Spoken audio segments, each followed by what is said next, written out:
Vamos a leer.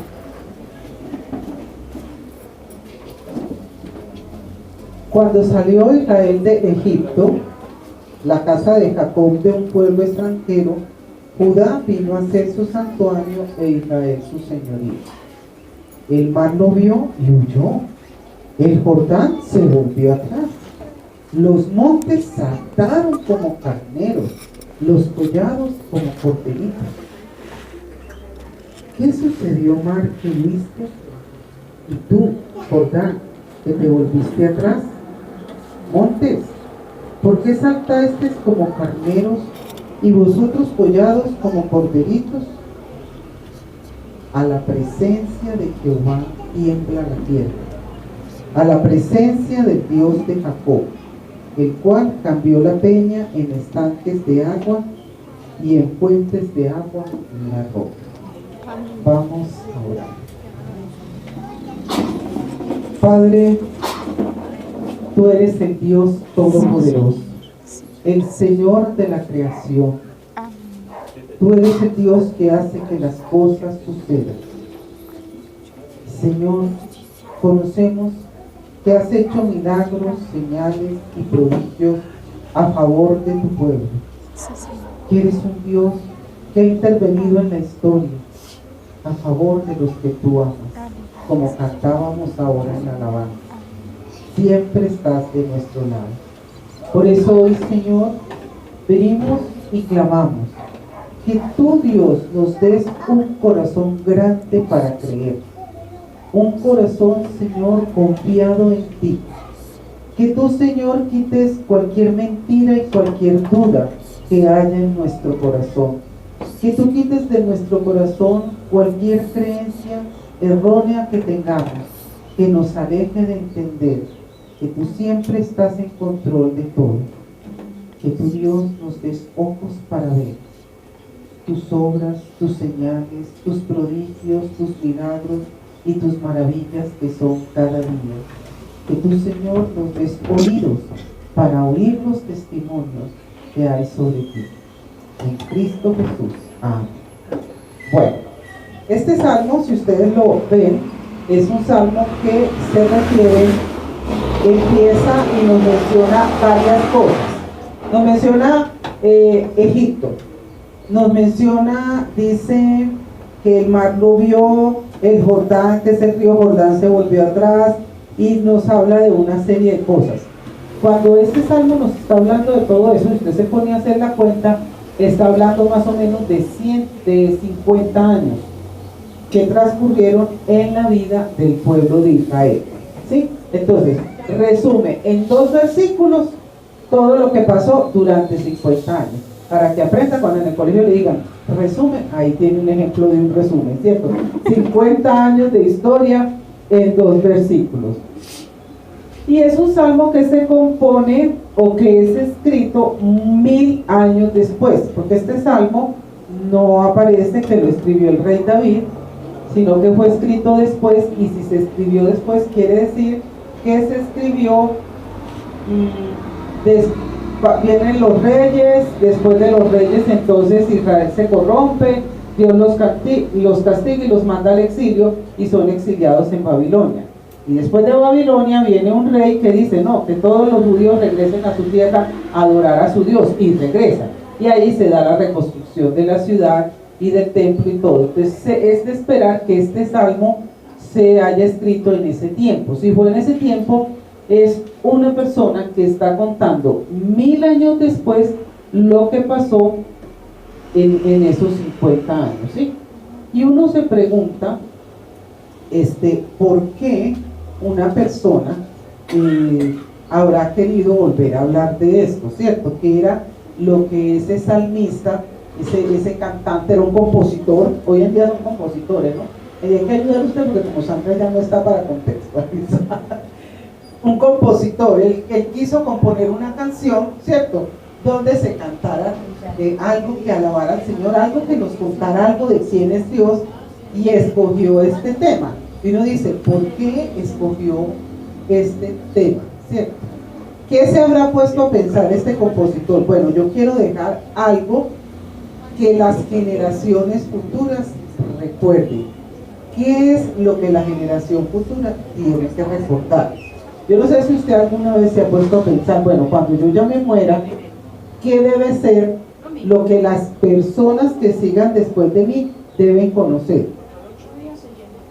Y si es sobre Dios, ¿qué es lo que yo le tengo que contar a las personas de Dios para que aun cuando yo no esté, esas personas lo recuerden? Y el salmista escogió estos temas, ¿cierto? Este tema que ya vamos a mirar cómo se desarrolla, pero es un tema donde lo que nos está diciendo es cómo la creación reconoce, aún la creación reconoce que Dios existe. Ya en la Biblia eso aparece muchísimas veces. Cuando nosotros vemos que la creación cambia ante la presencia del Señor. Por ejemplo, en Job, capítulo 38, versículos 6 y 7, dice que cuando se terminó de hacer la creación, Dios mostró la piedra angular de la creación. ¿Que es quién? Jesús. ¿Cierto? Dice que cuando la creación lo vio, lo adoró. Entonces fíjense, ahí la creación reconoció a Dios. Pero también le reconoció cuando Jesús nació. ¿Se acuerdan? Que hubo ángeles, que pasaron también cosas. Le reconoció cuando Jesús, en la vida de Jesús.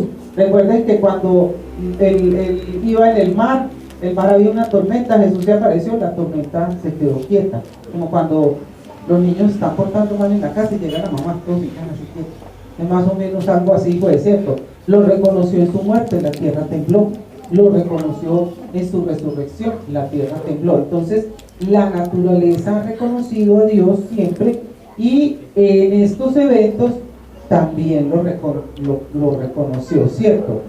Y el salmista es muy interesante porque el mensaje que él nos deja está ahí en el versículo 7, ¿cierto? Él dice: a la presencia del Señor tiembla la tierra. En la presencia del Dios de Jacob. Entonces nos está diciendo, hay un Dios que es todopoderoso, que es el creador, que es el Señor de todas las cosas, que es tan grande, tan poderoso, que aún la creación, cuando lo ve, se estremece. Y ese Dios es el Dios de Jacob. Eso es muy importante, ese puntico ahí. ¿El Dios de quién? ¿Cierto? Porque si Él es tan grande y tan poderoso, y ese Dios de Jacob, quiere decir que siempre que Jacob esté por ahí, ¿qué va a pasar? ¿Quién está con Jacob? El Todopoderoso, ¿cierto? Y nosotros vemos en el versículo 1 que dice cuando salió Israel de Egipto, ¿cierto? En el versículo 2 habla de Judá y de Israel, y en el último versículo, en el 7, habla de Jacob. Entonces está hablando de que ese Señor todopoderoso está en relación con alguien, con Israel y con Jacob. Israel, el nombre de Israel quiere decir el que reinará con Dios, el soldado de Dios, el que lucha con Dios. Y el nombre de Jacob, aunque conocemos muchas interpretaciones de ese nombre, también significa el que Dios ha protegido. Entonces yo voy a volver a leerles un poquito esos versículos con esos nombres, y nosotros vamos a entender que nosotros, como dice el apóstol Pablo, somos el Israel de Dios. O sea, este salmo nos cae porque como iglesia también somos a quien Dios ha protegido y los que reinaremos con Dios. Amén. Entonces vamos a mirar cómo dice el salmo. Cuando salió el que reinará con Dios de Egipto, la casa del que Dios ha protegido de un pueblo extranjero, Judá vino a ser su santuario, y el que reinará con Dios, su señoría. Qué interesante, ¿verdad? Esto es muy importante porque es un mensaje que nos deja el Señor para que nosotros podamos confiar en los días de angustia. Y entonces vamos a desglosar cómo se desarrolla el Salmo para que nosotros podamos ver todo eso, ¿cierto? El versículo 1 dice: cuando salió Israel de Egipto, la casa de Jacob de un pueblo extranjero. Nos está hablando de un momento sencillo. Un pueblo que era el pueblo que iba a reinar con Dios, que salió de un país donde eran esclavos. Pero vamos a ver despacio eso, ¿cierto? A ver, Israel llevaba 430 años, ese pueblo llevaba 430 años siendo esclavo. Entonces, esta generación que ya iba a salir eran personas que habían nacido siendo ¿qué? Esclavas. Estaban acostumbradas a ser esclavas. Habían sido maltratadas.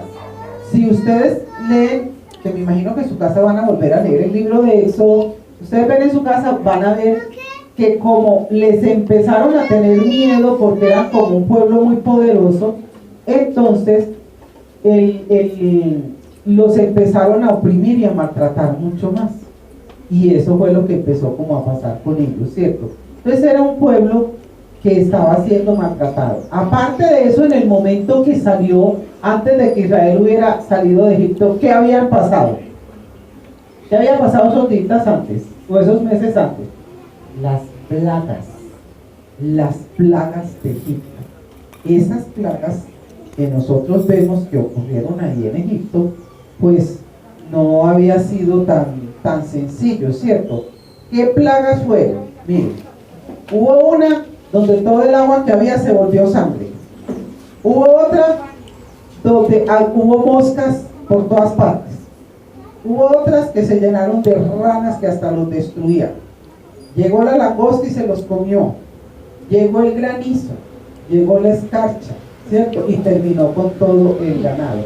Dice, en uno de los salmos dice, envió sobre ellos el ardor de su ira, enojo, indignación y angustia, un ejército de ángeles destructores.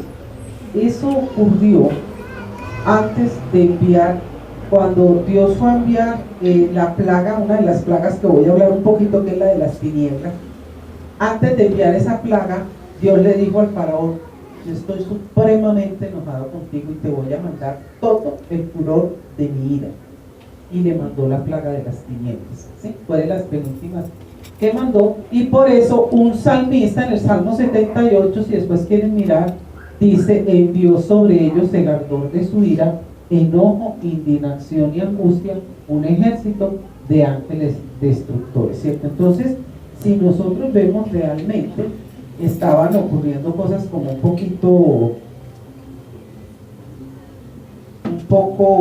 poco terribles en ese momento, ¿cierto? Imagínense ustedes, eso se menciona ahí, pero piensen ustedes que nosotros estuviéramos aquí en esta iglesia y muriéramos, estamos, digamos que nos vamos a encerrar aquí un mes esperando que Dios haga algo, y cuando nosotros nos damos cuenta y miramos para allá, un día llega, todo se vuelve rojo porque se llenó las aguas de sangre.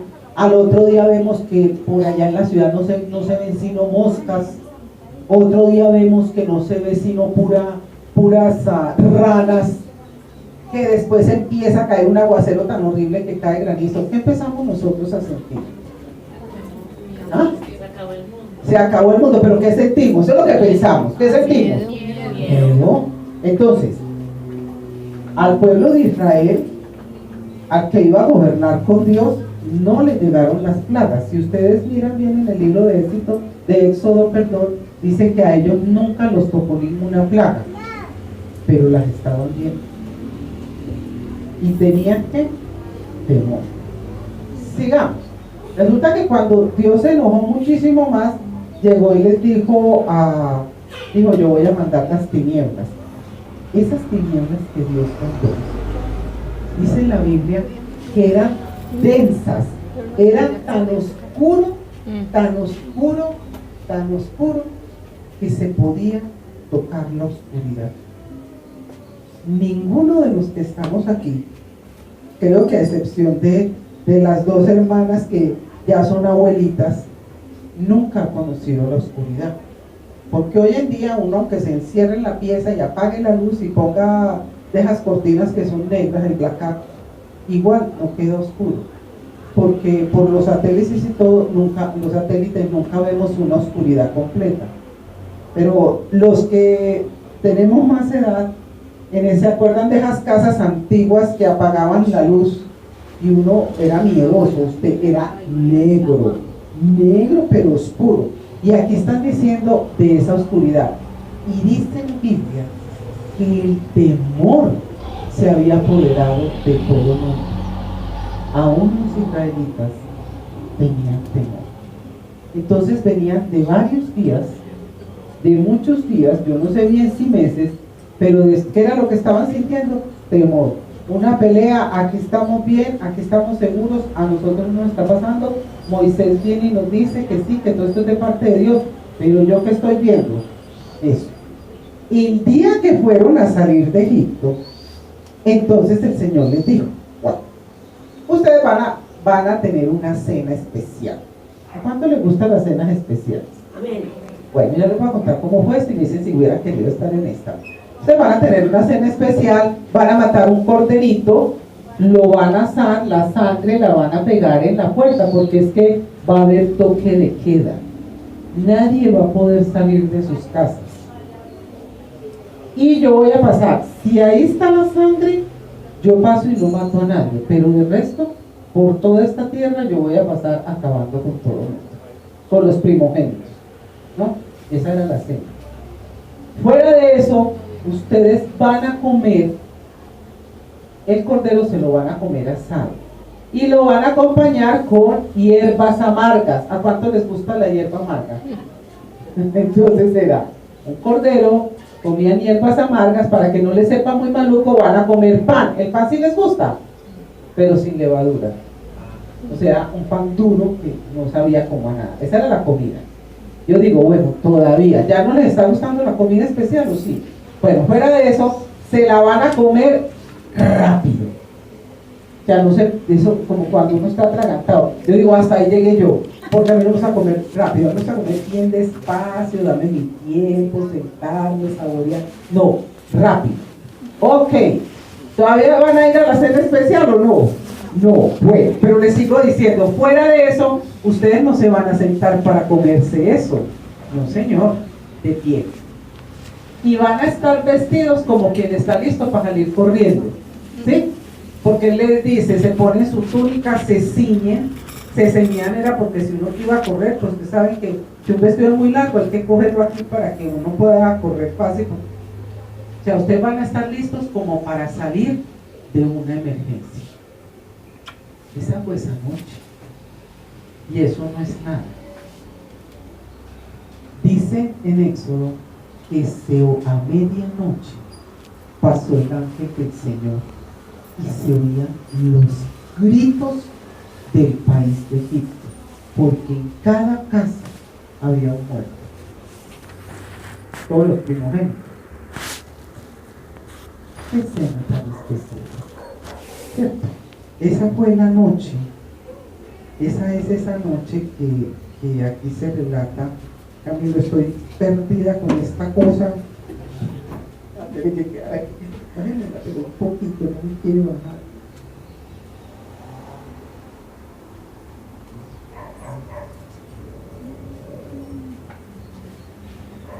Okay. Entonces dice, cuando este señor 1000 años después está escribiendo, dice, cuando salió Israel de Egipto, lo que está contando es todo esto que yo les estoy contando a ustedes. Esa fue la salida, y salieron. Es muy especial porque la palabra también nos cuenta que cuando salieron, Dios les dijo, un momentico, primero que todo, van y le piden a los egipcios todas las joyas que tengan. Y segundo, se me organizan para salir. Y se tuvieron que organizar como ejércitos. ¿Qué es lo que significa el nombre de Israel? ¿Qué dijimos? ¿El que qué? El que reinará con el Señor, ¿cierto? Y Jacob, el que Dios ha protegido. Entonces, fíjense la dignidad que Dios le está dando al pueblo. Y así tuvieron que salir como un ejército. Nosotros vamos a encontrar en varios salmos, yo ahora les digo qué salmo es, que dice, en Éxodo 12:41 dice, el mismo día en que se cumplían los 430 años, todas las huestes, o sea, los escuadrones, las tropas, los ejércitos, el Señor salieron de Egipto. O sea, ellos eran unos esclavos y Dios los estaba viendo como unos guerreros fuertes y poderosos. Y salieron de allá, ¿cierto? Ya habían luchado con todo eso, con todas estas cosas que el Señor luchó. Y dice entonces, cuando salió Israel de Egipto, la casa de Jacob, de un pueblo extranjero, Judá vino a ser su santuario e Israel su señorío. ¿Dónde ocurrió eso? Recuerden que ellos salieron de ahí para irse a encontrar con el Señor en un monte, que fue el monte Sinaí, y allá Dios les dijo, ustedes ya vieron cómo los saqué a ustedes de allá. ¿Se acordarían o no? Con todo el miedo que habían sentido. Ya ustedes vieron todo. Entonces yo los saqué de allá, es para que ustedes sean mis favoritos, para que ustedes sean mi pueblo. Y ahí se hizo un pacto y Dios moraba en medio del pueblo. Por eso el Salmo nos dijo que, el Salmo nos dice que Judá vino a ser su santuario e Israel su señorío. Entonces vamos al versículo 3. Entonces, ¿qué venían sintiendo? Miedo. ¿Qué estrés, verdad? Piensen en todo ese estrés que venían sintiendo y salieron de allá, salieron muy contentos, como salieron como un ejército, entonces iban gritando, alabando con orgullo y salieron de allá y pasaron 3 días. El tercer día, el Señor le dijo a Moisés, háganse, acampen ahí en la playa. ¿A cuánto les gusta ir a la playa? Rico, ¿verdad? ¿Se han ido a la playa o no? El mar era hermoso, ¿verdad? Háganse ahí en la playa. Entonces, bueno, se hicieron ahí, que dijeron, un día de playa, ¿cierto? Habían pasado 3 días y el faraón dijo, ¿cómo así que yo dejé ir al que me hacía rico a mí, al que trabajaba para mí? Porque por causa de los israelitas, Egipto tenía dinero, porque eran mano de obra barata, no había que pagarles porque eran esclavos. Entonces Egipto se había enriquecido y se dieron cuenta. Entonces el faraón se enojó y sobre todo se enojó porque dice Éxodo 14 versículo 8, endureció Jehová el corazón del faraón rey de Egipto, el cual siguió a los hijos de Israel, pero los hijos de Israel habían salido con mano poderosa. Eso dice la traducción Reina Valera. Pero otras traducciones dicen es que ellos marchaban con aire triunfal. Habían salido de Egipto cantando victoria. Se habían marchado con los puños en señal de alto y de desafío. Y el faraón cae en cuenta de eso y dice, me alistan mi ejército. El ejército personal del faraón eran 600 carros de guerra. Ellos habían salido alzando las manos y con puños, pero máximo llevarían que palos, ¿no? Porque no tenían, o sea, a los esclavos no se les permitía tener ni cosas de bronce ni cosas de hierro para que no se pudieran defender en caso de sublevarse, ¿cierto? O sea, armas no tenían. Pero el faraón tenía 600 carros de guerra. Cogió toda su guardia personal y dijo, nos vamos a perseguir a esto. Ellos eran, los israelitas eran 600,000 hombres, sin contar mujeres y niños, o sea que cada uno de esos bien armados podía matar 1,000. Pero aparte de eso llamó a todos los ejércitos de Egipto para ir contra Israel. Como quien dice que aquí el presidente cogiera su guardia personal, que me imagino que tendrán las mejores armas, más todo el ejército de Colombia, y vamos a pelear contra los israelitas. Los israelitas mientras tanto allá en el mar, en la playa, ¿sí? Okay. Bueno. Y estaban ahí y había otra cosa que había pasado esos 3 días. Esos 3 días, en el día siempre había una nube para que no les diera mucho calor ni el sol los aporreara, y por la noche entonces había una columna de fuego para que hubiera quien los alumbrara. Y dice en Éxodo que el ángel del Señor estaba con ellos. Entonces imagínense, uno como que dice, bien protegido, y de pronto los israelitas miraron para atrás y vieron el ejército del faraón con todos esos carros de guerra. Que se están en la playa. Tuvieron mucho miedo. Entonces el Señor lo que hizo fue que esta oscuridad la hizo del lado de los egipcios. Y hubo una oscuridad en el campamento de los egipcios que se confundían y no se podían mover. Y de frente quedó la luz. ¿Y qué se veía? La playa, ¿sí o no? Pero ¿qué empezó a pasar en la playa? Una tormenta. Dice, empezó un viento recio que sopló toda la noche. ¿Alguno de ustedes en algún momento en su vida ha estado en el mar y le ha tocado una tormenta? Denle gracias a Dios. Eso es espantoso, muchachos. Usted siente que se lo va a tragar la tierra, se va poniendo oscuro. Eso, el mar ruge y uno ve que esas olas como que se lo quieren tragar. Y eso fue lo que empezaron a ver. Y con buena luz, ¿no? Porque acuérdense, acá estaba la oscuridad, pero de frente estaba la luz. Toda la noche. Eso fue lo que vieron. Para que el mar se pudiera separar y el ejército del Señor pudiera pasar.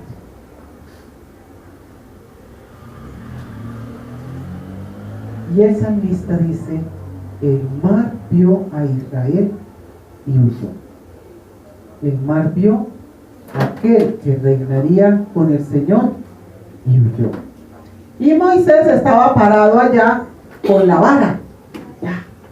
Ustedes, yo imagino que todos se vieron el Rey León, ¿cierto? Que hay un momento donde el leoncito está así, ruge, que se enfrenta a alguien, yo no me acuerdo a quién, y lo que sale corriendo, entonces él muy contento cree que fue él. Y cuando está más contento y cree que fue él, voltea a ver atrás y estaba el papá. Rugiendo. Algo así, Moisés estaba ahí con su varita y el mar empezó a retroceder. Pero dice la Biblia que ¿qué fue lo que el mar vio? ¿Qué leímos? ¿Qué dice? A ver, el salmista dice, ¿qué viste, mar, que huiste? Y tú, Jordán, que te volviste atrás. Montes, porque saltasteis como corderitos y vosotros collados como carneros y vosotros collados como corderitos. ¿Por qué saltó así? ¿Qué fue lo que el mar vio? ¿Qué vio? El Señor vio al Dios verdadero, al Dios que lo había hecho. Y por eso fue que el mar se retiró y dejó pasar al que gobernaría con el Señor. ¿A quién? Lo mismo ocurrió con el Jordán. Cuando fue el Jordán, porque dice, y tú Jordán, el Jordán era un río que había que atravesar para llegar a la tierra prometida. Entonces, no podía pasar cuando fueron a cruzar el Jordán, Dios le dijo a Josué, dígale a los sacerdotes, ya no estaba Moisés, el pueblo se había organizado, entonces la presencia del Señor estaba en el arca, y el arca no la podían cargar sino los sacerdotes. Y el Señor le dijo, dígale a los sacerdotes que se paren ante el Jordán. ¿Qué vio el Jordán? La presencia del Señor, y se retiró. Y luego nosotros tenemos que nos dice el versículo que sigue, dice, los montes saltaron como carneros y los collados como corderitos. ¿Saben cuándo pasó eso? 3 meses después de ese día. A los 3 meses de haber pasado ese susto, ¿cómo estaría el nivel de estrés, la adrenalina, la fatiga, cierto? No, qué susto tan horrible. 3 meses y llegaron a un monte, llegaron al monte Sinaí, donde se iban a encontrar con el Señor. Entonces el pueblo empezó a prepararse, y esta mañana el pueblo empezó a prepararse. Dice así, ¿qué fue lo que pasó? Éxodo 19:16. Al amanecer del tercer día, en el cielo, ustedes, si va a aparecer el Señor, ¿qué se imaginan que hay? Como no, uno se imagina así como el día cuando nace la aurora, ¿no? Tan hermoso. No, aquí dice, al amanecer del tercer día, en el cielo se oían truenos. Esa fue la despertada. Y se veían relámpagos. Sobre la montaña había una nube oscura y se oía el fuerte toque de una trompeta. Todos los israelitas que estaban en el campamento temblaban de miedo. En el 18 dice: el monte estaba cubierto de humo, porque el Señor había descendido sobre él en medio de fuego. Era tanto el humo que salía del monte que parecía un horno. Todo el monte se sacudía violentamente y el sonido de la trompeta era cada vez más fuerte. Un volcán, ¿sí o no? ¿Qué hacen ustedes si ustedes ven que ahí el monte del Cerro del Volador empieza a temblar y ese día hay truenos y relámpagos y rayos y ustedes empiezan a oír un sonido muy fuerte que no identifican qué es, y fuera de eso de ahí desciende fuego como el cielo? ¿Qué hacen ustedes? Correr. ¿Y qué sienten?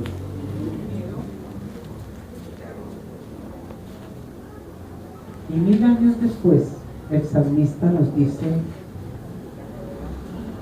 que los montes saltaron como carneritos y los collados como corderos. Y ese fue el momento en que el Señor estaba interviniendo para mostrar su grandeza y su poder, y para que el pueblo entendiera que quien estaba del lado de ellos era el Señor Todopoderoso. Y luego dice: es la presencia del Señor, es a la presencia del Señor que tiemblan las tierras, la tierra. Hay un salmo que es el Salmo 77, donde el que está cantando dice: yo me enfermé, me dio depresión, me dio angustia. Y yo pensaba tantas cosas, estaba como tan perdido. Yo le decía al Señor: ¿te has olvidado de mí? ¿Dónde están tus maravillas? ¿Dónde están todas esas cosas que a mí me cuentan? Y de pronto cae en cuenta y dice: es que yo soy el que estoy enfermo, enfermedad mía es esta, yo estoy equivocado. Lo que tengo que hacer es: haré memoria de las maravillas del Señor. Yo tengo que acordarme que el Dios que hizo eso hace más de 1000 años, hace más de 1000 siglos, para nosotros son más de 3000 años o quién sabe cuántos años, ¿cierto? Pero nosotros tenemos que acordarnos que Dios era, que Dios fue, que Dios es y que Dios será, que sigue existiendo, que sigue siendo el mismo, que es el mismo Dios Todopoderoso que está a favor. Y me encanta cómo termina el Salmo, porque dice: a la presencia del Señor tiembla la tierra, a la presencia del Dios de Jacob. Es decir, ese Dios que hace esas cosas tan tremendas es el Dios que protege a su pueblo. Nosotros tenemos que pensar qué era lo que en todos esos momentos de maravillas, de señales y de milagros estaba sintiendo Israel. ¿Qué estaban sintiendo? Miedo, pánico. ¿Qué estaban viendo? Cosas horribles, o la oscuridad, o cosas terribles que los sobrepasaban. Pero ¿quién estaba ahí orando? El Señor. Y hay otro momento que cuenta el salmista, y es cuando él hizo brotar agua de la roca. En ese momento, ¿qué le pasaba al pueblo? Tenía hambre, tenía sed, tenía carestía. No había manera de ver cómo iban a recibir la provisión. Y el Señor, de una roca, sacó agua. Entonces no solamente es para los momentos de miedo y de angustia, sino también para todos aquellos momentos en que no entendemos cómo vamos a saciar nuestras necesidades. Vamos a inclinar nuestro rostro ahí donde estamos y vamos a pensar por un momento: ¿de qué tengo miedo? ¿Qué es lo que me angustia? ¿Qué es lo que me hace sentir que es una oscuridad tan densa que puedo palpar? ¿Qué hay en mis ojos que no puedo ver? La obra de Dios. ¿Qué es lo que escucho? Que he dejado de oír sobre el poder y los milagros y las señales y las maravillas que el Señor hace. ¿Qué falsas creencias hay en mi corazón que no me ayudan a entender quién es Dios? Y dile ahí, Señor, quita toda ceguera que tengo en mis ojos. Quítala, Señor. Yo quiero verte. Yo quiero ver tu obra en lo cotidiano de mi vida. Yo quiero ver tu obra cuando tengo miedo, cuando estoy en angustia, Señor, cuando a mi alrededor solo hay oscuridad. Yo quiero abrir mis oídos para tus milagros, tus señales, tus prodigios, tus maravillas. Yo te pido, Señor, que tú te reveles a mi corazón de una manera especial. Que hoy, Señor, hagas un milagro en mi corazón. Que yo pueda entender que tú eres todopoderoso y que yo soy aquel por quien Dios pelea. Que la iglesia es el cuerpo tuyo por quien tú peleas. Ayúdanos, Señor, a entender esta verdad. Ayúdanos, Señor, a creer con gozo, con alegría, con todo nuestro ser, Señor, que tú eres eterno, que tú eres la roca eterna, que tú gobiernas, que tú reinas sobre todos nosotros. Vamos, hermanos, con esta convicción de que ante la presencia del Dios verdadero, tiembla la tierra, a cantar esta canción, amén. Vamos a cantarla creyendo en este Dios.